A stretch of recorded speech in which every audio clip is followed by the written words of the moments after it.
Welcome to Movie Recall. In today's video, we will be going through the 2018 thriller movie, A Simple Favor. It's time to recall. Let's get started. Turn on subtitles and spoilers ahead.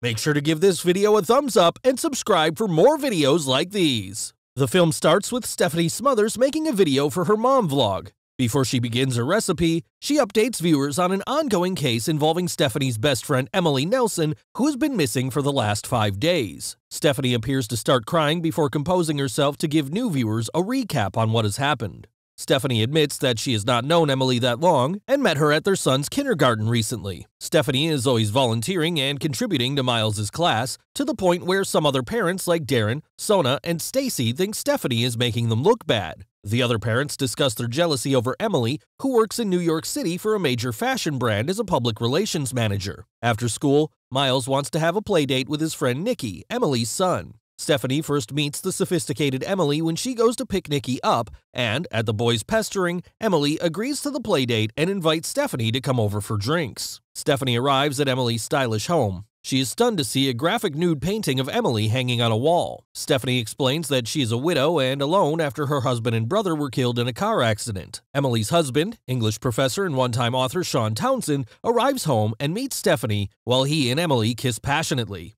Stephanie says she has read Sean's book and enjoyed it.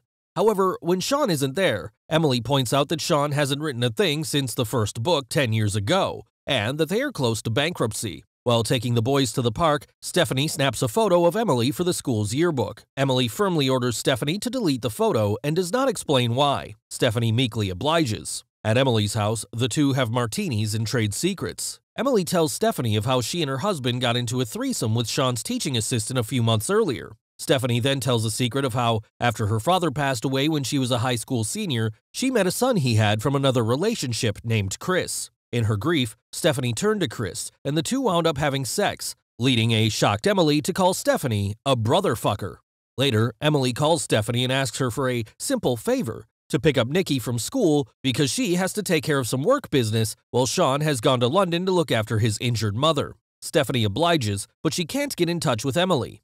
After 2 days, Emily hasn't come for Nikki. Stephanie calls Emily's office and is told that Emily flew to Miami to handle something, which she didn't mention to anyone, even Sean. Stephanie gets in touch with Sean to inform him, and he isn't surprised that Emily has left Nikki with her. He says that when Emily knows Nikki is with someone taking care of him, she will disappear for a few days. He returns home the next day for Nikki, and when Stephanie tells him that her assistant is unable to get in touch with Emily either, they speak to the police about Emily, who has been gone for 3 days. The police imply that she is left on her own because of marital troubles, and Sean later tells Stephanie that Emily deleted his Facebook account once when he posted a photo of her. Stephanie takes it upon herself to find out what happened to Emily. She goes to Emily's work in New York City and meets her overbearing boss, designer Dennis Nylon, who rudely dismisses Stephanie's concerns and insults her outfit. Stephanie sneaks into Emily's office and finds a black and white photocopy of an unflattering photo of Emily with "Gotta have faith" written on it.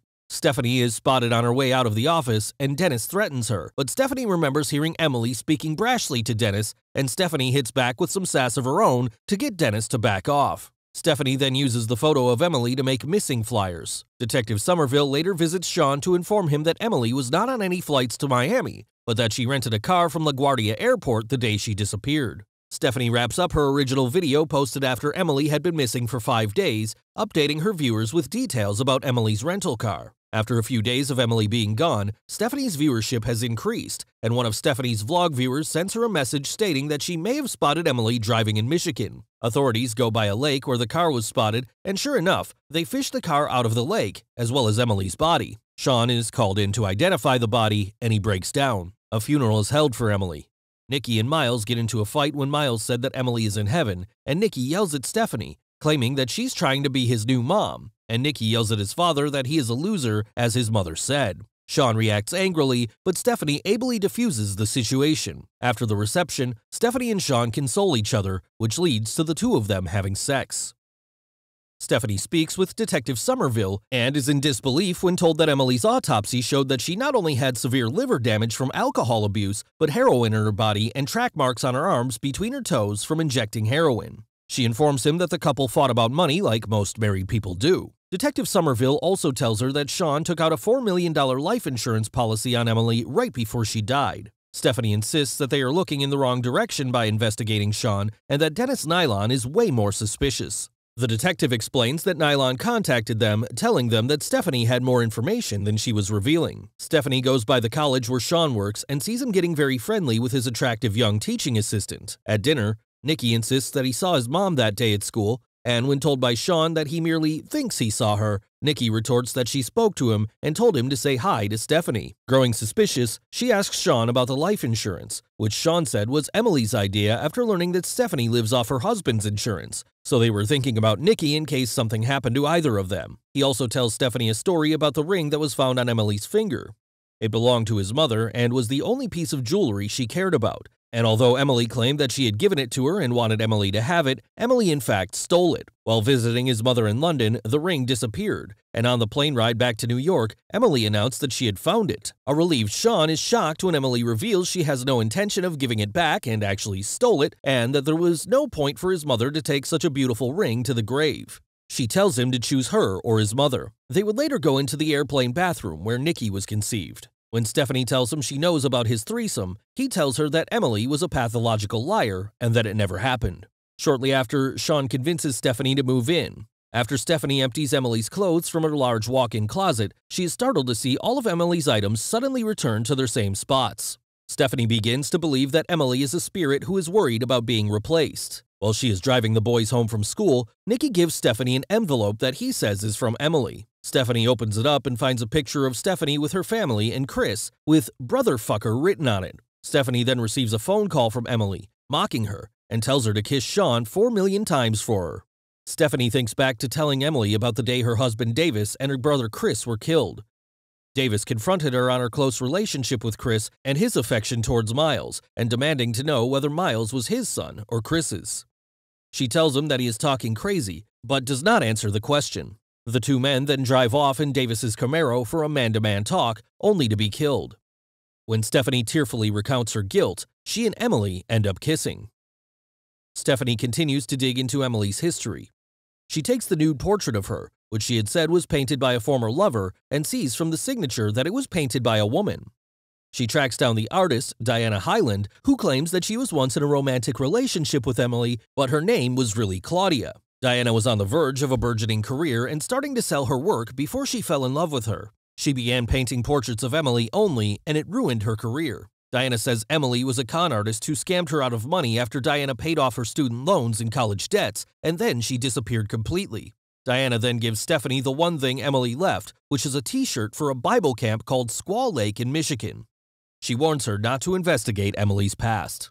Stephanie visits the camp and gets old books with pictures from past campers. In the book from 1996, she finds many pictures of twins Hope and Faith McLandon. After contacting numerous people with the name McLandon, Stephanie manages to find Hope and Faith's mother, Margaret. Stephanie disguises herself as a cleaner and then sits down to ask Margaret about her daughters. She describes the two of them as being trouble, especially Faith. Stephanie shows Margaret the picture she found at Emily's office and confirms that the woman in the photo is Faith. It turns out that when Hope and Faith were 16, they burned down the east wing of their home with their father inside, and the two vanished without a trace. Now that she's onto something, Stephanie makes a vlog calling out to Emily, forcing her to reveal herself as being alive. She updates her viewers about how, to get closure, she went to Michigan to find out all about Emily's life, sharing photos from the Bible camp. She says the photos helped her feel as close as a twin to Emily before closing with a message to Emily, telling her that she's gotta have faith wherever she is. Stephanie then brings in an insurance lawyer, who tells Sean that since it was discovered that Emily had a twin, the insurance company is hesitant to pay the full amount, especially since it is a large amount of money. Emily meets a shocked Sean at the restaurant they always go to on their anniversary. Emily expresses her disdain that Sean had sex with Stephanie in their home and appears to threaten Sean with a gun, only to pull the trigger and reveal the gun wasn't loaded. Emily meets Stephanie in the cemetery by her own grave. Emily tells Stephanie her side of the story, although a flashback reveals that what Emily is saying isn't the truth. Emily, who is really Hope, and her twin sister Faith burned the east wing of their house with their father inside because he was abusive. She notes that she was actually a triplet, but their sister Charity was stillborn. After the fire, they ran away from home and planned to meet up elsewhere, but Faith never showed up. After 16 years, Faith contacted Emily to meet up at the camp, where Emily found that Faith has become a heroin addict. Faith tried to blackmail Emily, and Emily drowned her in the lake and used her body to be found so that Sean and Nikki can get the life insurance money since they were broke. Back in the present, despite Emily stating that Faith's death was a suicide, Stephanie knows it was murder. Emily plays a recording of her conversation with Sean in the restaurant, where he says that Stephanie meant nothing to him and that he thought of Emily during sex. Emily steals a wrench and tosses it into the air so that it hits her in the eye. She walks into a police station to make it look like Sean beat her and forced her to fake her death as part of a scheme to frame Sean for insurance fraud. Sean is investigated and later taken into custody, but released on bail. Stephanie then plans with Sean to get Emily to confess to the murders of her father and sister. Stephanie comes in with a gun and pretends to shoot Sean, but Emily already knew of everything and cut the mics that the police planted. She takes out her own gun and shoots Sean in the shoulder for real, while also confessing to the murders.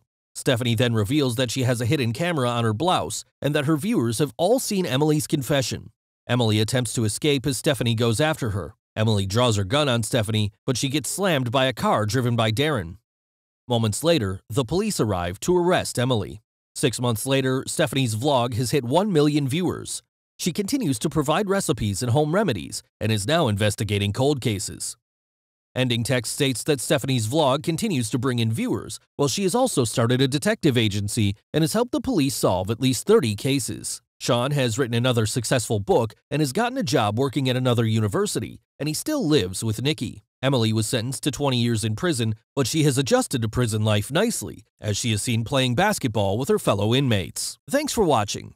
Please like, subscribe, and click the bell icon to get new movie recaps.